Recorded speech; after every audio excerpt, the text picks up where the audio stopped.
ہم نے محدود دعائیں رکھی ہوئی ہیں، محدود. وہ جی فلانا کام میرا ہو جائے تو بھئی وہ ایک ہو گیا، اس کے بعد پھر نئی ٹینشن بن جائے گی. نہیں، میں جی بچوں کی شادی کر لوں جی پھر میں فارغ ہوں.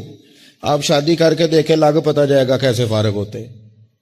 آپ یہاں رکتے کیوں ہیں؟ آپ خدا سے عافیت کیوں نہیں طلب کرتے؟ اس کی بارگاہ سے وہ کیوں نہیں مانگتے کہ جو ایک قطرہ ملے تو دنیا اور آخرت کے سارے کام ہو جائے؟ اس سے اس کی رحمت کا سوال کرے، اس سے اس کے کرم کا سوال کرے. اللہ کی بارگاہ میں بھی حاضر ہونا اور جچی تلی اور جناب ناپ تول کر اور محدود چیزوں کا سوال کرنا، مالک سے مانگے. اور وہ جب دیتا ہے تو دیتا بھی بے حساب ہی ہے.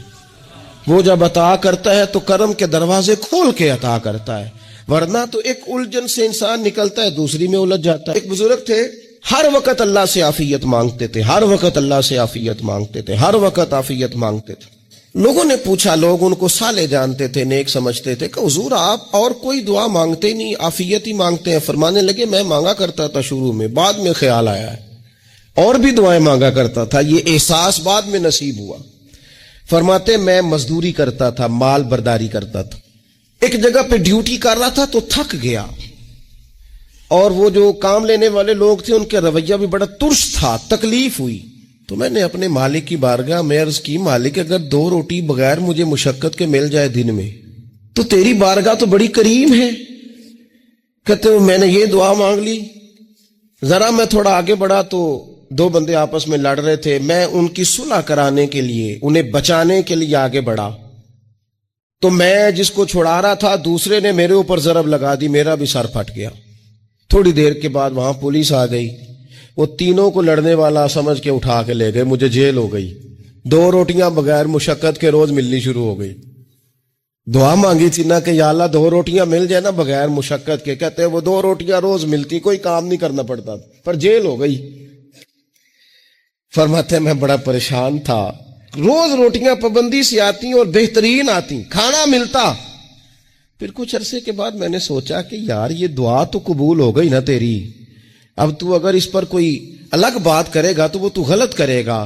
کہتا ہے پھر خود ہی میرے دل میں اللہ نے بات ڈالی اور میں نے عرض کی، مالک 2 روٹیاں نہیں، مجھے تو عافیت چاہیے، مجھے تو عافیت دے، میرے اوپر تو کرم فرما، تو نظر رحمت کر، جے ایک قطرہ بخشے مینوں،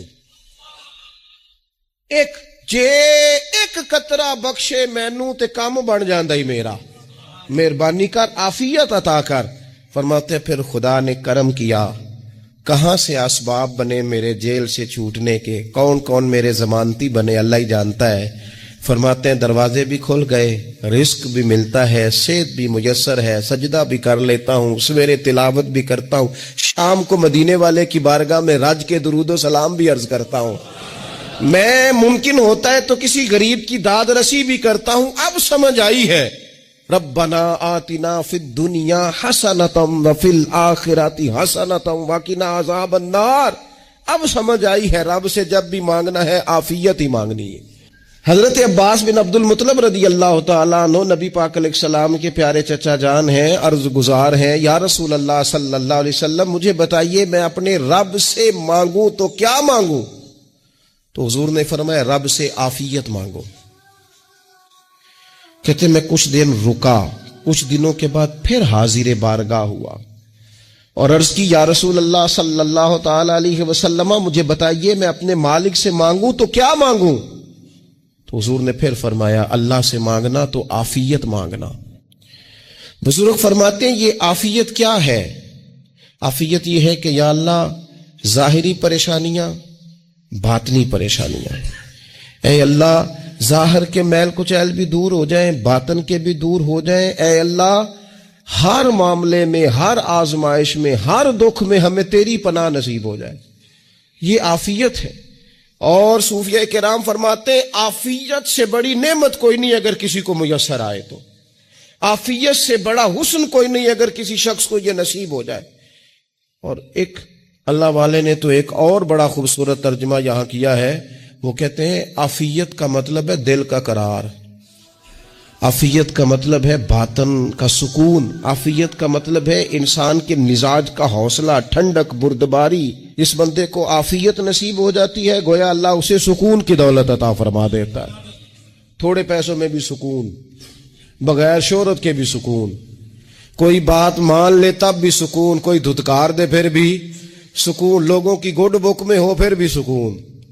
اور اگر لوگ سارے مخالفت میں آ جائیں تو چونکہ اللہ نے عافیت دی ہے پھر بھی سکون. اللہ تعالیٰ نے ان لوگوں کو قرار کی دولت، اللہ سے عافیت مانگی جائے. اس میں دنیا کی بھی بھلائی شامل ہے، آخرت کی بھی بھلائی شامل. نبی اکرم صلی اللہ تعالی علیہ وسلم توجہ دلاتے کہ اللہ سے تم عافیت مانگو، ہمارا نہ جی. کیونکہ سب سے بڑا مسئلہ روحانی تربیت کا ہے. ہمارے ہاں باتیں ڈھیر سارے لوگوں کو آتی ہیں اور بہت زیادہ آتی ہیں. منصوبہ بندی کرنا، پلاننگ کرنا، اپنے معاملات کو خود سے کیسے لے کے چلنا ہے، کیسے ٹھیک کرنا ہے، اپنے حق میں دنیا کو کس طرح قائل کرنا ہے، یہ ڈھیر سارے لوگوں کو آتا ہے. اور اپنے حق میں دلائل کس طرح قائم کرنے ہیں، اس میں بہت سارے لوگ خود کفیل ہوتے ہیں، انہیں کسی سے مشاورت کی بھی ضرورت نہیں ہوتی. لیکن اللہ کی بارگاہ سے اپنا رشتہ کیسے جوڑنا ہے، مالک سے کرم کا سوالی کس طرح کر کے ہونا ہے، اللہ سے عافیت کا سوال کیسے کرنا ہے، یہ چونکہ روحانی تربیت میں ہمارا مزاج نہیں ہوتا لہذا ہم اس طرف جاتے نہیں. ہم وہ اپنی مرضی کی چیزیں، یعنی وظیفہ پوچھ کے گئے ایک صاحب، کچھ عرصے کے بعد آئے ہیں تو آ کے کہتے ہیں مولانا صاحب، پیر صاحب یا قاری صاحب یا فلاں صاحب، کسی سے بھی پوچھ کے گئے کس چیز کو نیک آدمی جانا، پھر لوٹ کر آ کے کہتے ہیں کہ آپ نے وظیفہ بتایا تھا پر کام کوئی نہیں ہوا. تو میں تو صاف کہتا ہوں اور کھلے دل سے کہتا ہوں کہ بھئی وظیفہ آپ کو بتایا تھا کہ اللہ کی رحمت متوجہ ہوگی، خدا کی رحمت کو آواز دینے کے لیے وظیفہ دیا تھا. کوئی بھی وظیفہ رب کو مجبور تو نہیں نہ کر سکتا معاذ. اور وظائف کس لیے پڑھے جاتے ہیں کہ جلدی سے معاملات ٹھیک ہو جائیں، میرے حق میں چیزیں بہتر ہو جائیں، تو اللہ کی رضا کے لیے پڑھے جاتے. تو وظائف کو، عبادات کو، نوافل کو، تلاوت کو، درود پاک کو تو رضا الہی کا ذریعہ بنانا چاہیے. لیکن ہم چونکہ ایک پورا الجھاؤ رکھتے ہیں اپنی دنیا داری کے معاملات سیدھے کرنے، ایک پورا خیر رکھتے ہیں. وہ لوگ ملتے رہتے ہیں مختلف بزرگوں کی نسبت کے تعلق سے، تو بعض جگہوں پہ بعض لوگ بڑے تیز ہوتے ہیں، یعنی ان سے آپ کی ملاقات ہوتی ہے تو بندے کو محسوس ہوتا ہے کہ یار اسے تو پہلے ہی ساری باتوں کو پتہ ہے. اور کئی دفعہ ان سے ملنے کے بعد احساس ہوتا ہے کہ یار اس سے تو تھوڑا سیکھ ہی لیتے تو بہتر تھا، یہ تو بات بڑی آگے نکل گئی. سارا پتہ ہوتا ہے، باشعور ہوتے ہیں، لیکن ڈر آتا ہے اللہ سے. اتنا باشعور آدمی، سمجھدار، پنچایت، پریا، لوگ، دین، دنیا سارا پتہ ہے، نماز کا ٹائم آ گیا تو وہ چھپتا پھرتا ہے. اس کی طبیعت پر بوجھ بن رہا ہے معاذ اللہ اللہ کے حضور حاضر ہونا، اسے خیر کا کام کرنا پڑ رہا ہے تو وہ ادھر ادھر نکلتا جا رہا ہے. تو سوال یہ ہے کہ پھر یہ شعور کا کیا مطلب رکھا ہوا ہے ہم نے؟ پھر اللہ سے دعا کرنے کی ضرورت نہیں. وہ حضرت عارف رومی رحمت اللہ تعالی علیہ فرمایا کرتے تھے بعض لوگوں کو رب سارا کچھ دیتا ہے، سجدے کی توفیق نہیں دیتا.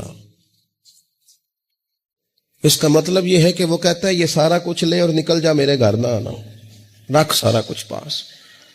رب سے عافیت مانگی جائے، اس سے اس کا فضل مانگا جائے، اس سے اس کا کرم مانگا جائے. اللہ کے پیارے رسول صلی اللہ تعالی علیہ وآلہ وسلم اس عافیت مانگنے پر زور دیتے، توجہ دیتے. میں آپ کو صحیح بتاتا ہوں، رب نے اگر کسی بندے کو عافیت میں رکھا ہو نا تو حالات کیسے بھی برے چل رہے ہوں اس کا بگاڑ کچھ نہیں سکتے. اور اللہ تعالیٰ معاف کرے، 100 دفعہ خاکم بدہن اگر کسی وقت اس کے کرم کی نگاہ پھر جائے تو پھر سارے اسباب سمیت بھی انسان اپنے پیروں پہ کھڑا نہیں رہ سکتا. اس سے جب تک طلب کرم نہیں ہوتا، طلب عافیت نہیں ہوتی، اس کی بارگاہ سے جب تک بندہ مومن پورا رجوع نہیں کرتا، یہ عافیت اتنی اعلیٰ چیز ہے کہ نبی پاک علیہ السلام نے فرمایا اذان اور اقامت کے درمیان جو وقت ہوتا ہے اس میں دعائیں رد نہیں ہوتی. دعا مانگا کرو گے تمہاری اللہ اپنے فضل سے قبول کر لے گا. عرض کی یا رسول اللہ کیا مانگے؟ تو فرمایا عافیت مانگو رب سے. حضرت انس بن مالک حدیث کے راوی ہیں رضی اللہ تعالیٰ عنہ، یہاں بھی فرمایا یہ عین قبولیت کا ٹائم ہے، اب اللہ سے عافیت مانگ لو، اس کی پناہ. ہم دعاؤں میں بھی محدود ہو جاتے ہیں. رب دا طالب کوئی نہ ملیا، جو ملیا طالب زردہ ہو. دعاؤں میں بھی حد بندی. بعض اوقات بچے بھی تربیت کرتے ہیں نا، ایک مولانا ہے، ان کا خیال ہے کہ انہوں نے مجھ سے کچھ پڑھا ہے تو کبھی کبھی استاد جی کہہ دیتے ہیں، بہت پرانی بات ہے، انہوں نے مجھے فون کیا کہ اگر آپ کبھی تشریف لائیں، تو میں نے کہا پتر دعا مانگ اللہ کو چھوٹی جی گڈی دے وے. تو اس بچے نے میری بڑی تربیت کی، کہنے لگا استاد جی اللہ کو لو منگنی ہے تو وڈی ساری منگو. آپ نے محدود کیوں کیا کہ بھئی یہ چھوٹی سی اللہ گاڑی کیوں اللہ چھوٹی دے؟ رب دے تو بڑی دے اور رحمت سے دے، اللہ سے مانگنی ہے نا جی. ہم تربیت نہیں لیتے. میں نے اس کا شکریہ ادا کیا، میں نے کہا بیٹے تو نے بڑی سونی بات کی، اللہ تجھے اس کا اجر عطا کرے، اللہ تجھے برکات عطا کرے. اگر آپ نے سیکھنا ہے تو پھر آپ سیکھ لیں گے، اور اگر نہیں سیکھنا تو پھر یہی کہنا ہے ساری عمر لنگ گئی بندہ کو نہیں ملیا، چونکہ مزاج نہیں ہے نا سیکھنے کا، اس لیے پھر ملا ہی کوئی نہیں. پھر ساری زندگی کو میسر ہی نہیں آیا، کسی نے نصیحت ہی نہیں کی، کوئی آنکھوں کو بھایا ہی نہیں. خود ہی بڑے سیانے تھے، خود ہی بہت بڑے تھے، اپنا قد ہی بڑا اونچا تھا، سب ٹھگنے چھوٹے اور کمزور اور بوڑے نظر آئے. نبی پاک علیہ الصلوۃ والسلام نے ایک شخص سے پوچھا کیا دعا مانگ رہے ہو؟ تو اس نے کہا یا رسول اللہ میں اللہ کی بارگاہ میں صبر کا سوال کر رہا ہوں. تو حضور فرمانے لگے صبر تو مصیبت پر ہوتا ہے.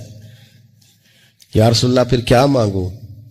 آپ ان جملوں اور لفظوں کی گہرائی کو سمجھیں. صبر کے لیے تو پہلے مصیبت آئے گی، پھر صبر آئے گا. تو یا رسول اللہ کیا مانگوں؟ فرمایا تو رب سے عافیت مانگ. مانا کیا ہے؟ مصیبت آئے کیوں؟ اللہ تجھے اپنی حفاظت کے حصار میں لے لے.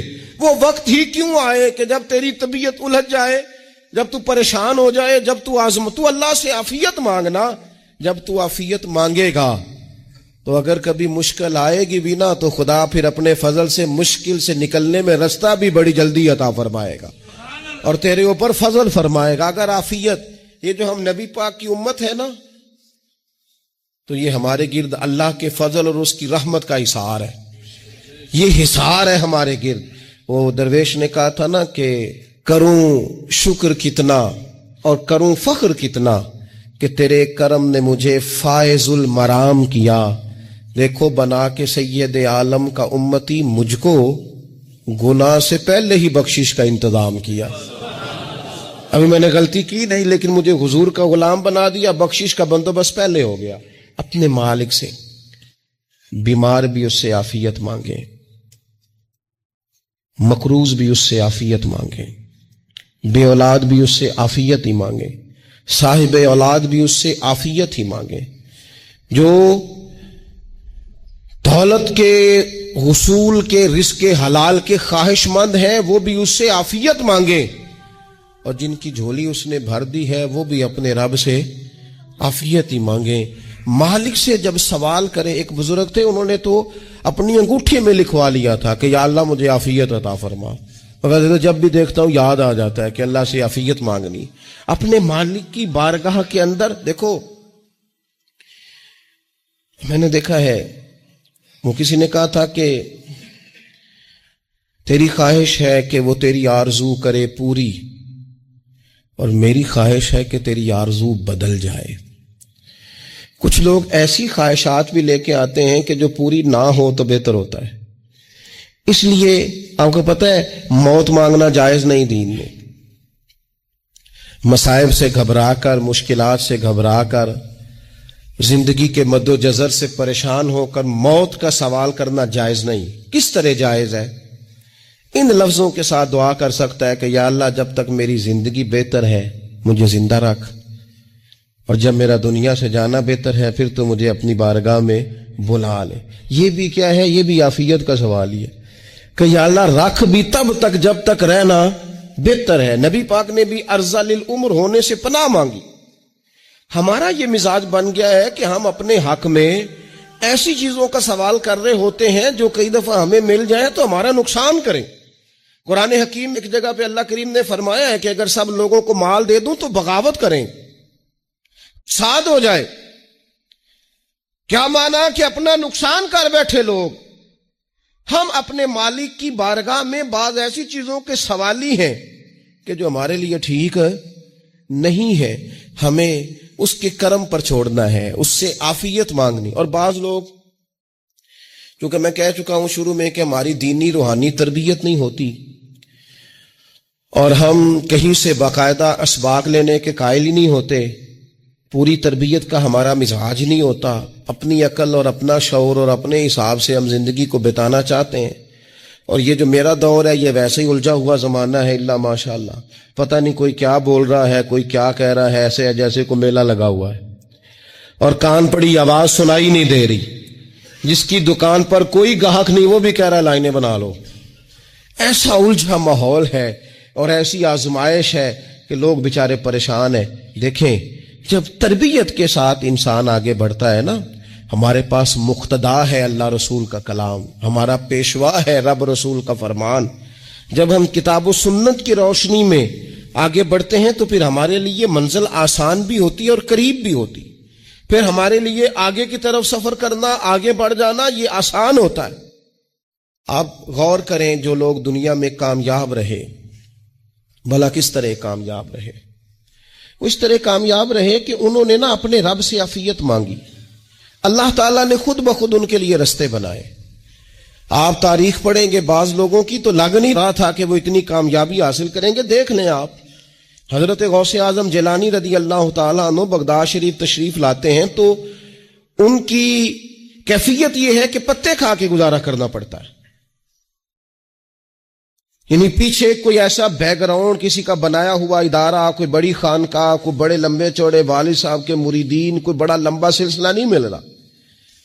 ان کو بظاہر پتے کھا کے گزارا کرنا پڑتا ہے, لیکن چونکہ وہ نکلے ہیں اللہ کی مدد کے ساتھ, انہیں اللہ نے تائید دی ہے, فضل فرمایا ہے, تو نتیجہ یہ نکلا ہے کہ 70 ہزار بندہ ایک ایک وقت میں تربیت لینے کے لیے ان کے سامنے موجود ہے. یہ اللہ نے اسباب بنائے ہیں, کیونکہ جب رب عافیت عطا کرتا ہے تو پھر اللہ اسباب بھی پیدا فرماتا ہے. ہمارا ذہن تو تھک جاتا ہے سیاست کرتے کرتے. ہم تو جناب پوری ترتیب سے ہمیں سلیقہ آتا ہے کس طرح کر کے کس بندے کو کیسے قائل کرنا. پورے طور پر ہم وہ ساری زندگی سیاست کرتے رہتے ہیں. وہ خاندانوں میں بھی چلتی ہے, گلی محلے میں بھی چلتی ہے, دوستوں میں بھی چلتی ہے, اور بعد میں پتہ چلتا ہے کہ یہ پتے کھیل کون رہا تھا. اصل میں صلح کرانے والا تھا کہ لڑائی کرانے والا تھا. یہ سب کا خیر خواہ تھا, یہ سب کی ذہن کے اندر فطور کی آمیزش ہی اس شخص کی وجہ سے تھی. ہم چونکہ وہ خاص عافیت اللہ سے نہیں مانگتے, ہماری مخصوص سیاست ہوتی ہے سبھی کو راضی رکھو, اس کا نتیجہ یہ نکلتا ہے کہ ایک ٹائم آتا ہے کوئی بھی راضی نہیں رہتا.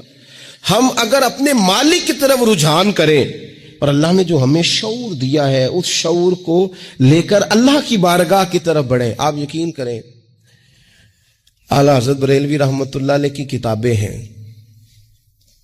ایک ایک کتاب پر پی ایچ ڈی ہو رہی ہے, اور انہوں نے 150 سال پہلے بیٹھ کر جو کچھ لکھا تھا بھائی نہیں لفظ بلفظ اس کی ضرورت آج محسوس ہو رہی ہے اور آنے والے وقت میں بڑھ رہی ہے.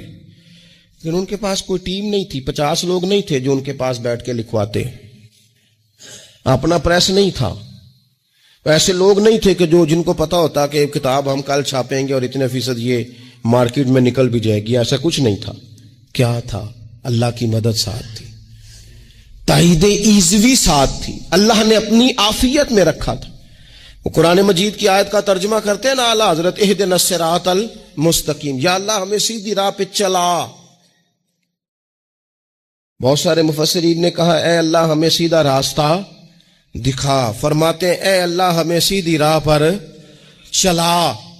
تو کسی نے کہا حضور یہ چلا اور دکھا میں کیا فرق ہے؟ فرمانے لگے دکھانے کا مطلب یہ ہوتا ہے کہ کسی نے پوچھا میں نے گجرا والا جانا ہے, تو دکھانا یہ ہے کہ اسے کہا یہاں سے باہر نکلو, روڈ پہ چڑھ جاؤ، سیدھے جاؤ گے، ایک پول آئے گا، اسے کراس کرنا، نیچے اترنا، وہاں سے شہر شروع ہو جائے گا۔ پھر اس نے اگر کوئی اندرونی جگہ شہر کی پوچھ لی تو اس کو کہا کہ رائٹ ہو جانا، پھر لیفٹ ہو جانا، پھر آگے کسی سے مزید یہ ہے راستہ دکھانا اور ایک ہے چلانا۔ اس نے کہا میں نے گجرانوالا جانا ہے، تو اس نے کہا ساتھ بیٹھنا میری گاڑی پہ، جہاں تو نے جانا ہے میں چھوڑ کے آتا ہوں۔ یہ راستے پہ چلانا ہے، یہ مقام تفکر ہے، آپ اس پر غور فرمائیں گے۔ کہتے ہیں یا اللہ تو ہمیں راستہ دکھائے گا اور دکھاتا ہے، لیکن چاروں جانب شیطان بھی تو بیٹھا ہے نا، فتنے بھی تو ہے نا، تو اگر تیری رحمت ساتھ ساتھ رہے، مانا کہ محبت کے سفر میں ہر گام پہ 100 مشکل ہے، لیکن یہ سفر آسان بھی ہے اگر ساتھ تمہارا ہو جائے۔ اگر تو ساتھ چلے تو پھر یہ سفر مشکل۔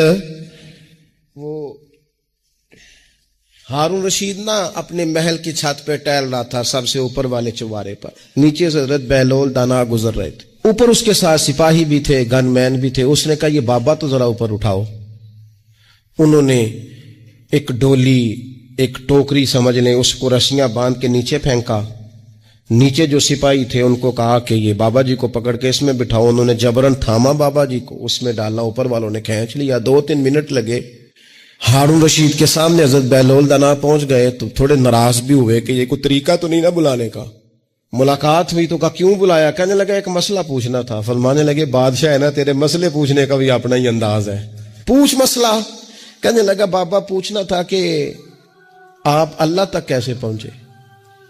حضرت بہلول دانا چپ کر گئے۔ 2-4 منٹ کے بعد کہنے لگے جس طرح ابھی زمین سے تیرے تک نہیں پہنچا، بالکل اسی طرح پہنچ گیا اور رب کریم کی بارگاہ تک، اور وہ بھی جو اس نے کرم فرمایا ہے، ورنہ میں تو نہیں سمجھتا کہ میں پہنچ گیا ہوں، وہ بھی اگر تیری خوش گمانی ہے۔ ہارون رشید کہنے لگا مجھے سمجھ نہیں آئی۔ فرمانے لگے تو بادشاہ جو ہے، اتنی جلدی کیسے سمجھ میں آئے گی تجھے بات؟ فرمانے لگے اگر میں تجھ سے ملنا چاہتا نا تو میں ایک درخواست لکھتا، پھر کسی وزیر سے سفارشی سائن کراتا، پھر وہ جمع کراتا، پھر مجھے ٹائم ملتا کہ فلاں دن فلاں تاریخ فلاں ٹائم آ جانا، پھر آ کے میں لائن میں لگتا۔ پھر بھی تو بادشاہ ہے، تیرا موڈ بنتا ملنے کا کہ نہ بنتا؟ جب میں چاہتا تو پتہ نہیں کتنا ٹائم لگ جاتا، جب تو نے چاہا ہے نا تو 1 منٹ بھی نہیں لگا۔ فرمانے لگے میں نے دعویٰ ہی نہیں کیا کہ میں جدوجہد کر کے پہنچوں گا، میں نے تو رب کی بارگاہ میں عاجزی کی ہے، پھر رب نے ہی کرم فرمایا ہے، اسی نے مہربانی کی ہے۔ مانا کہ محبت کے سفر میں ہر گام پہ 100 مشکل ہے، لیکن یہ سفر آسان بھی ہے اگر ساتھ تمہارا ہو جائے۔ اس کے کرم کا ساتھ رہا ہے، اس سے عافیت مانگی ہے، اپنے آپ کو اس کے سپرد کیا ہے تو اس نے کرم کر دیا۔ جب تک یہ مزاج نہیں ہم بناتے کہ مالک سے عافیت کا سوال کریں، اپنے آپ کو اپنے رب کے حوالے کر دیں، اس کی رحمتوں کے سپرد کر دیں، اتنی دیر تک زندگی میں ٹھہراؤ نہیں آتا، قرار نہیں آتا۔ مشکات میں موجود ہے، اللہ کے پیارے رسول صلی اللہ تعالی علیہ وسلم تیمارداری کے لیے گئے تو صحابہ کرام فرماتے ہیں وہ بندہ نا اتنا پتلا نحیف اور لاغر ہو گیا تھا جس طرح چڑیا کا بچہ ہوتا ہے، کمزوری ضعف طاری تھا۔ تو محبوب کریم نے اسے دیکھا تو بڑے کریمانہ انداز میں کریم فرمانے لگے تو کوئی دعا نہیں مانگتا، تو عافیت نہیں مانگتا اللہ سے؟ عرض کی یا رسول اللہ صلی اللہ تعالی علیہ وسلم، میں نے اپنے رب کی بارگاہ میں عرض کی ہے مالک قیامت کا عذاب بڑا سخت ہے، میں نہیں برداشت کر سکتا، تو نے اگر مجھے کوئی سزا دینی ہے تو یہیں دے لے، قیامت کو نہ دینا۔ تو کہتے ہیں محبوب فرمانے لگے سبحان اللہ، او خدا کے بندے تو رب کی سزا دنیا میں بھی نہیں سہ سکتا، اللہ سے یہ بھی سوال نہ کر، تو رب سے کہہ ربنا آتنا فی الدنیا حسنۃ وفی الآخرۃ حسنۃ وقنا عذاب النار۔ تو رب سے دنیا میں بھی حسنہ مانگ، بھلائی مانگ، تو آخرت کے لیے بھی بھلائی مانگ، تو اس سے عافیت کا سوال کر۔ تو نے یہ سوال کیوں کیا؟ عرض کی یا رسول اللہ کرم ہو گیا ہے، مجھے سمجھ آ گئی ہے، اب میں اسی طرح ہی کروں گا۔ عزیز دوستو، ہم کہاں سہ سکتے ہیں؟ ہم دنیا میں رب کی سزا ہم نہیں سہ سکتے، ہم کمزور ہیں، تو گرمی نہیں سہ سکتے، شدید سردی نہیں سہ سکتے، شدت کی بھوک لوگ نہیں سہ سکتے، کوئی آزمائش نہیں سہ سکتے۔ وہ جو لوگ بعضوں کا کہہ دیتے ہیں نا جی فلاں چیز ہمارے اعمال کا نتیجہ ہے، تو میں کیا کرتا ہوں، نہ کو یار، ہم تو یہ بھی نہیں سہ سکتے، ہم کہاں برداشت کر سکتے ہیں، ہمیں تو وہ معاف ہی فرمائے۔ ہم حساب والے ہیں ہی نہیں، ہم تو صرف معافی والے ہیں. ہم سے نہ حساب پوچھے، اس نے حساب پوچھا تو پھر تو بڑی مشکل ہو جائے گی. اگر اس نے حساب پوچھا تو بڑی رسوائی ہو جائے گی. اگر حساب پوچھا تو مشکلات سامنے دکھائی دینے لگ جائیں گی. ہم سے تو وہ درگزر والا معاملہ کرے، ہم سے تو وہ کہے جا میں نے محبوب کے صدقے تجھے معاف کیا، جا تیرے لیے رحمت اور بخشش والا فیصلہ کیا. وہ کوئی سبب، اس کی رحمت کسی سبب کو دیکھ لے اور درگزر کر لے. تو آج کی پوری گفتگو میں آج آپ کو بڑی ذمہ داری سے یہ گزارش کر رہا ہوں، اللہ سے عافیت مانگے، ہر وقت عافیت مانگے. میری سالوں سے روٹین ہے، میں دعا مانگتا ہوں اللہم انا نسألک العفو والعافیت فی الدین والدنیا والآخرہ. اور یہ خاموش تبلیغ ہوتی رہی، میں مانگتا رہا، کئی بچوں کو ویسے یاد ہو گئی. اس کو یاد کر لیں، اللہ سے عافیت مانگے، دین میں، دنیا میں، آخرت میں. اس کو اپنا مزاج بنائے. اللہ تبارک و تعالی ہم سب کو عافیت نصیب فرمائے. آخر دعوانا الحمدللہ.